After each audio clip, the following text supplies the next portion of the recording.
अक्कलकोट दर्शन करताना स्वामींच्या या महत्वपूर्ण स्थळांना नक्की भेट द्या. ती कोणती? चला सांगतो.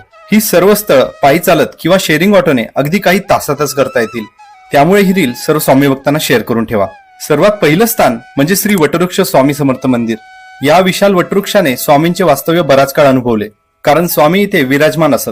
सध्या या वृक्षाच्या मागे स्वामींचं एक सुंदर मंदिर आहे. इथलं दर्शन झालं की आपण पोहोचतो दुसऱ्या स्थळी, अर्थात श्री गुरु मंदिर म्हणजेच श्री बाळप्पा महाराज यांचा मठ. या मठामध्ये कित्येक फरशा आहेत जिथे स्वामी माऊलींच्या पावलांचे ठसे पाहायला मिळतील.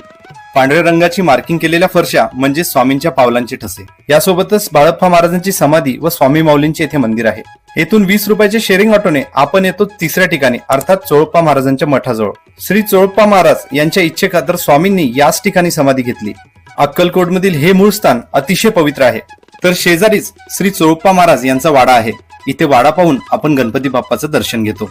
समाधी मठाच्या मागे चालत आलो की आपण पोहोचतो चौथ्या ठिकाणी, अर्थात श्री मल्लिकार्जुन मंदिर या ठिकाणी. शंभू महादेवाचं हे देखणं मंदिर अगदी पावन क्षेत्र म्हणून ओळखले जाते. शंभू महादेवाच्या या मंदिराला मोठं आध्यात्मिक महत्व आहे. काही पावलांवरच आहे श्री खंडोबारायाचं देऊळ, अर्थात पाचवं स्थळ. सर्वप्रथम स्वामींचं आगमन इथेच झालं म्हणून हे मंदिर स्वामींचं प्रकट स्थळ म्हणून प्रसिद्ध आहे. स्वामींच्या दर्शनाची ही माहिती आवडल्यास कमेंटमध्ये नक्की लिहा. श्री स्वामी समर्थ.